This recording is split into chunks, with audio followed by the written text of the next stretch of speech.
paghihirap mula sa parusa ng Allah at ang paghahanap ng ligtas na lugar.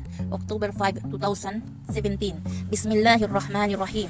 Assalamualaikum. Sabi ni Muhammad Qasim, sa panaginip kong ito, nakita ko ang aking sarili sa isang lugar na napalilibutan ng mga bahay at gusali. Naramdaman ko na si Allah ay nasa itaas namin, mas malapit pa kaysa sa mga ulap. Naramdaman ko na si Allah ay nasa matinding galit. Sa isang malakas at nakakatakot na tinig, nagsimula siyang magsalita ng mga bagay na tulad ng mga talata ng kaparusahan mula sa Quran.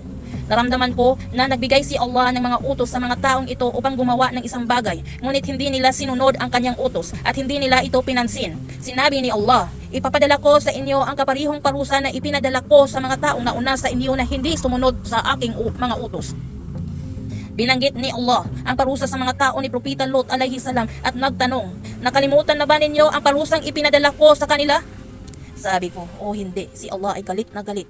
Nakita kong nagsipagtakbuhan ang mga tao, nagkakagulo at nagtatangkang magtago. Ngunit saan man sila magtago ay sinabi ni Allah, alam ko kung saan kayo nagtatago at walang makapagtatago sa akin.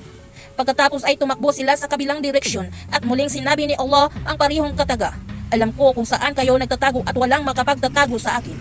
Sa puntong iyon, nagsimula rin akong tumakbo at magtago. Sabi ko, hindi ito maganda, sapagkat kapag si Allah ay nagagalit, walang sinuman o anumang bagay ang makakapigil sa kanya. Mas mabuting lumayo at maghanap ng mas ligtas na lugar. Pagkatapos ay nakita kong may ilang tao ring tumatakbo kasabay ko. Hindi ko sila tinanong kung bakit sila tumatakbo na kasama ko. Nakita ko ang isang lugar sa malayo at sinabi ko mukhang magandang lugar yon upang magtago.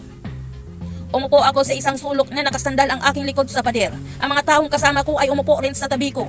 Ang lugar na kinaroroonan namin ay mas tahimik at payapa, ngunit bahagya ko pa rin naririnig sa malayo ang tinig ni Allah. Sabi ko, hindi ipapadala ni Allah ang kanyang parusa rito. Pagkatapos ay nakita kong may ilang makapangyarihang tao ang dumating.